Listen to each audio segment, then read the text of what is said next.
Hi, Okay. everybody. I'm Lauren Fleming, the founder of Hem Supportwear, and today we have Dr. Beth Henigan. She's the creator of Babies to Barbells, a hybrid program designed to help women with pelvic floor and core dysfunction return to the lifestyle they love.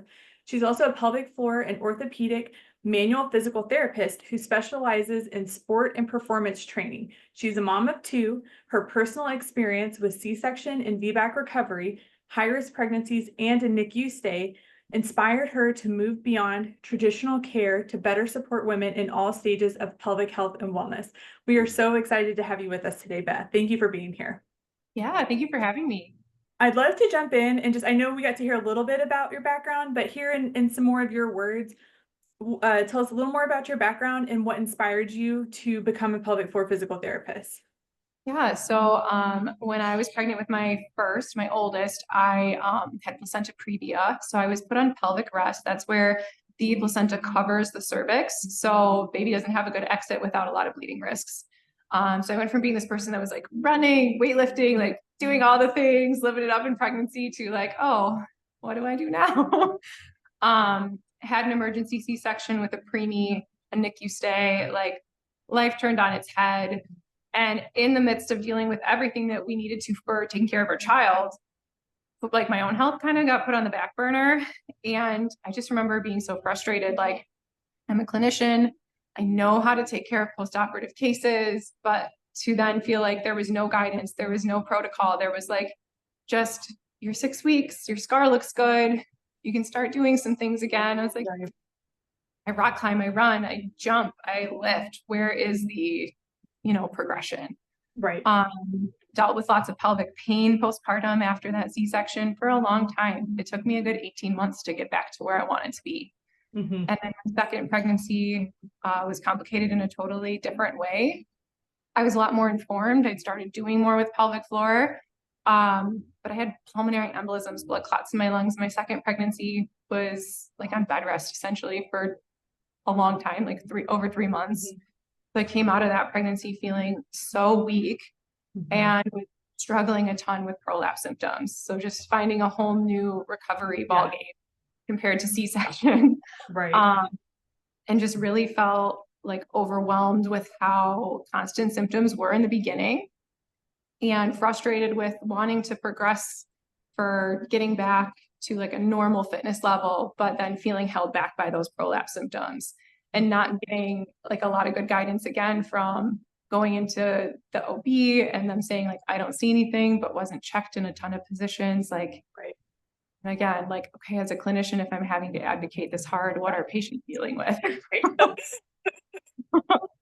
Yeah, no, a couple of the things you said especially jumped out at me, which is that like that 18-month time frame, that you talked about. Because I feel like so often, especially for our first babies, there's this feeling of like, okay, 6 weeks, and I'm going to be doing all these things with my babies, and and it is just so not the case, and it's such a disservice. I feel like that's what feels common, and thankfully, there's so many people, like yourself and others in the space who are really trying to advocate for that. Postpartum is forever. 6 weeks Yeah.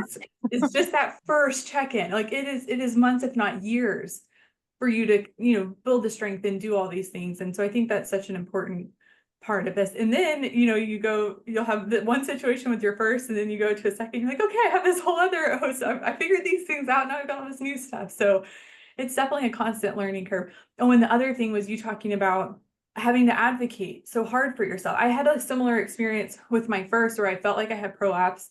I had thankfully like taken some pictures and took them in and even like showed those, but they were like, oh no, like that's just kind of like tissue, you're okay. And I felt so frustrated, and I don't have, the healthcare background. And I was like, oh my gosh, like how, I don't know. It's just disheartening when you feel like these things are going wrong with you and you're trying to get answers, figure out what's going on. And yeah, you walk away being like, no, you're fine. That's not what you think it is. And it's Yeah, really that's like hard.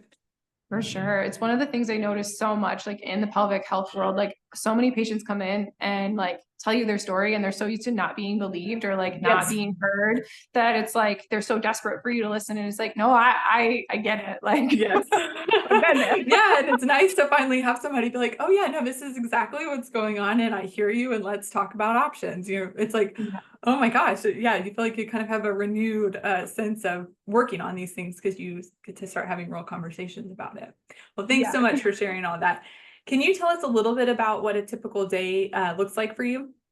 Yeah, so I am a like solo practice, solopreneur, or however you Awesome. want to say that. Uh-huh. So I'm wearing a lot of hats. Mhm. Like marketing and patient care and all the admin and calling doctors' Yes. offices, like crazy. But I really love like the patient care side of things that I get to do, especially being hybrid.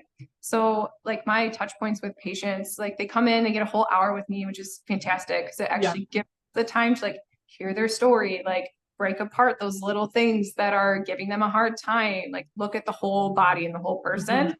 Mhm. Um, but then because we know like moms feel so isolated and need like that community sense, like we do a group class once a week too, where they come actually with their babies to exercise and like learn how to move functionally when you're picking up that kid. Mhm. Um, and then also like we get to write their custom programs. So we sit down, like me and the patient sit down and we talk about like what are your specific goals. And I just love like figuring out that puzzle with them of like, I want to go back to lifting. Great. Let's make a program that progresses with you over the next 8 weeks to get you there. I want to go back to running. Great. Let's get a similar program going, but in that like running Right. vein. So I get like a nice variety in my day between like the patient care side of things, but also like that future planning for that performance side of things, which is so fun. Mhm. Yeah, that's great. Yeah, and then I can relate on the solopreneur and like having to just constantly switch between like, okay, I need to be focusing on growth and brand awareness and focusing on customer service, but then also you're doing the actual job of providing the care Yeah. and being a mom of two kids. Yeah. It gets nutty Yeah, sometimes. I totally hear you. It can be a lot, but it's also super rewarding. I feel like, I don't know, there's a reason that people, do that and love it. And, thankfully we get to have people like you that enjoy it and get to take it on and wear all the hats. Yeah. Yes. That's great. Trade off for all the time you put into it. Like you really do get to Yes. like think what it is. Yeah, right, right. Yeah. How would you, so I know, a lot of people haven't heard about pelvic health, pelvic floor health. How would you explain the importance of that to somebody that has maybe been coming to it with very little or no knowledge? Yeah, I think it's really good to highlight it as part of the core. Like people hear pelvic floor and they think of this like mysterious part of our body and like they don't totally know like how it works other than they know like maybe how like what a Kegel is. Hmm. They know like, oh, it's so I don't pee or Right. whatever. But explain to them that like there's all these layers of muscles and that one of their big jobs is actually to work with our core system. And so starting to engage with it and think of it like you would want to train your core. You want to make sure that you're taking care of that pelvic floor too. But just like we can't just do crunches to have like a strong core, we can't just do Kegels all the time and have a healthy Yep. pelvic floor. So Mhm. it's really making them understand that like we want to not oversimplify it. Think of it as this muscle that has a lot of jobs and that we want to take care of it so that we can be active through like all stages of life because we want that good reserve when we're young. That way, when we do have children or when we do hit menopause and we see some of those structural changes that tend to come along with those periods, that we in fact have like a good muscle reserve there, a good core Mhm. strength to carry us through. Yeah, and I love that point, which leads me to another thing I wanted to ask you about, which is, I feel like pregnancy and postpartum is often when a lot of people will learn about pelvic floor physical therapy, learn about their pelvic floor and the functions. Can you talk to us a little bit about how it's important to like know about these things and how your body may change over time, where it's not just pregnancy and postpartum, that this can be a really valuable resource? Yeah, absolutely. I mean, like there are people that I see who have never had a baby before and never been pregnant before, and they're coming in most of the time in those cases because of issues with coordination or tension. Like you can have an Mhm. elite gymnast who lands and they have urinary incontinence because their muscle is too tight to do its job. So really, whatever stage you're in that you're experiencing it, like at those first signs of pain, of leakage, of chronic constipation, like we really want to address them.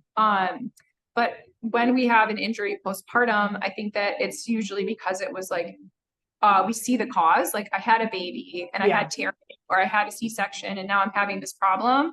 Where before we're like, this is just how I am. And we don't really always have like an event that we tie it to. And same thing with menopause. We just start to think like, oh, I'm aging. It kind of comes on more gradually and we ignore it. But no, there's still so much you can do at those ages and stages, like talking about what your estrogen levels are doing with your providers, making sure that you are keeping good muscle bulk. Because we know when estrogen drops, that's a struggle in our whole body to keep that muscle mass, but your pelvic floor is part of that muscle mass that we can lose. Tissues can get more fragile. That collagen kind of falls out. And so, or like drops down. And when we don't have as much collagen, we might feel old prolapse kind of becoming more symptomatic again. So we can see those shifts. And while that's common and kind of to be expected or anticipated, doesn't mean that we can't do anything about them. Mm-hmm. And I think that's such a great point, because I do feel like a lot of times people can feel like, well, this is just part of it. Like you just have to deal with leaking or prolapse symptoms, just those kinds of things. And they kind of, it's more of a grin and bear it, or people just don't talk about it. And so they don't really know, hey, there's things I can do to try to help me feel better and not be thinking about these things all the time or dealing with them all the time. So I think it's so important for people to just know that there's options, and at least ask and figure out what are my options and what feels right for me at this time, and then know what they are for the future too, as things change. Yes.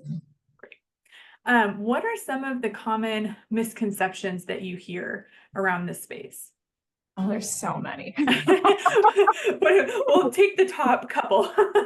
Where do we start? There's a lot.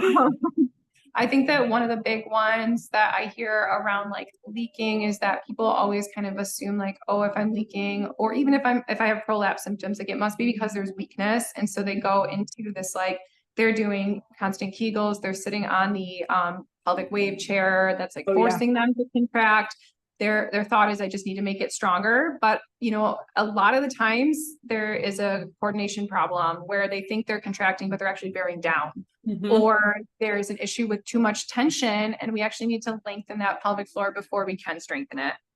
Another big one would be that when we have like pain with sex, that it is just like a normal postpartum change, or that like there's not a lot that we can do about that. There's so much that you can do with scar mobilization and scar massage and getting that pelvic wand, but sometimes it's even hormone imbalances. And so it's important to check like, the vulva and how is that doing? But that myth of like postpartum sex should hurt, shouldn't hurt. Right. At any stage, it shouldn't hurt. Right. So that's another really big one. I'm trying to think of what the other, like a third one for you that's like the most probably with pregnancy in particular, that we need to strengthen the pelvic floor a ton during pregnancy. So making sure that we actually do know how to lengthen those muscles as we enter like the later stages of pregnancy, and how to push and protect our pelvic floor. So a lot of times people are coached to like hold their breath and do like what we call like a purple pushing. Right. While there might come a time in a delivery that things need to happen faster, and a provider might have a good reason to push for that, ideally we're doing open glottis pushing, which is where we can exhale as we bear down and lengthen that pelvic floor.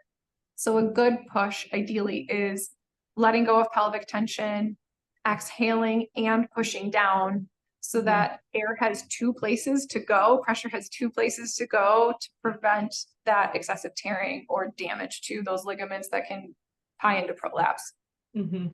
Yeah, I think that's a great one. And one that where that education really comes into play, of understanding like pelvic floor tension and your breath, and then like your diaphragm and how all of that comes into play. So for my first baby, I had read a book, I'm forgetting which one it was now. It was one of the hypnobirthing ones, I believe, where it was talking about like all the different breathing techniques. And it was fun because my husband is a choir director. So all of his background's in music. And so he has a lot of experience with like how you hold your mouth and breathing. And so it was funny because I was kind of going through it being like, I don't really know about this. He'd be like, no, let me show you. And like, we're kind of like, this is what's like happening in your body for those breaths. And when you move your mouth this way. So it was interesting seeing, I don't know, just how like, even with that different kind of discipline, his understanding of breath and your internal pressure came into play for this with like your pelvic floor and tension and all of that. So I feel like I was at an advantage going into Yeah. that first one where he could help me understand that a little bit more before I knew as much about the pelvic health aspect of everything. So it was cool.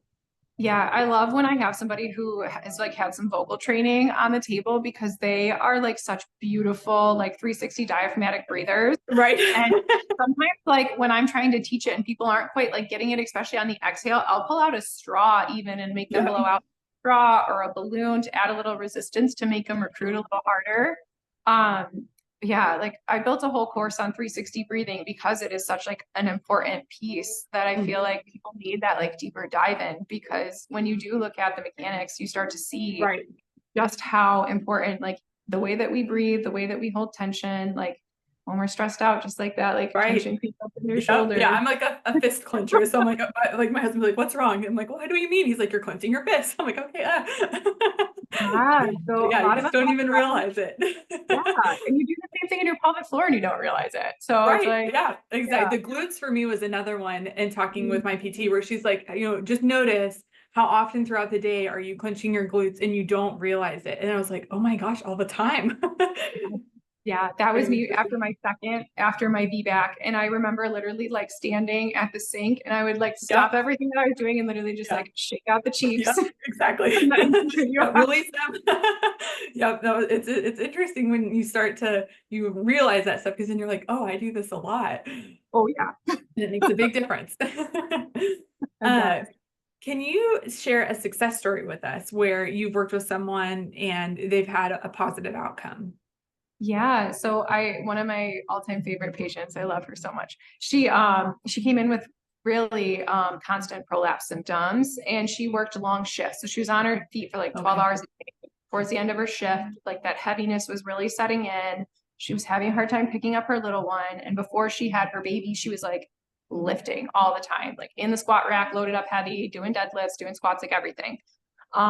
So when she first came in and we did her internal assessment, realized how much pelvic tension she had and got like to educate her on why tension makes you feel these prolapse symptoms so much more, because that outer like third of the vaginal canal is a lot more sensitive than those deeper 2/3. So when you have all that tension and things are pulled up, it was pulled up into that zone where that prolapse was sitting. So even though it was a lower grade prolapse, she felt it all the time.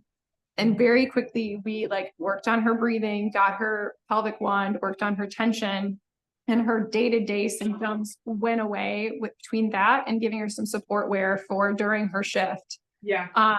And from there we were able to start working on that pressure management, because the only time that she then had symptoms was when she didn't manage pressure well, like a breath hold with a push-up or a squat, and getting into those like vulnerable positions, really focusing on that muscle hypertrophy, but eccentrically, so that we added strength and length together instead of letting things tighten all the way back up.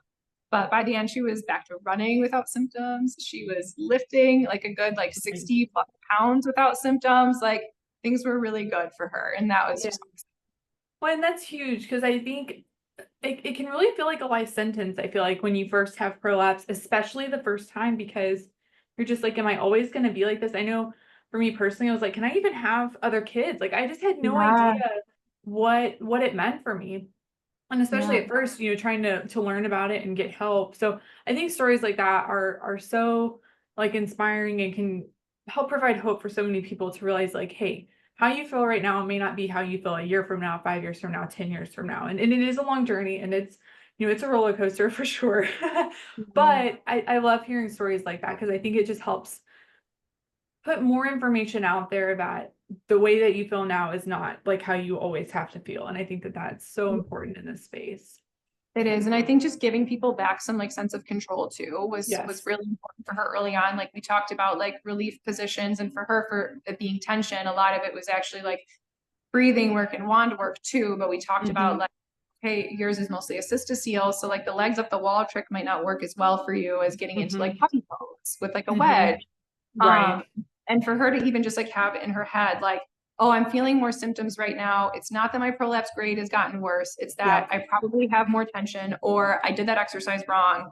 Let me think about it and try it another way.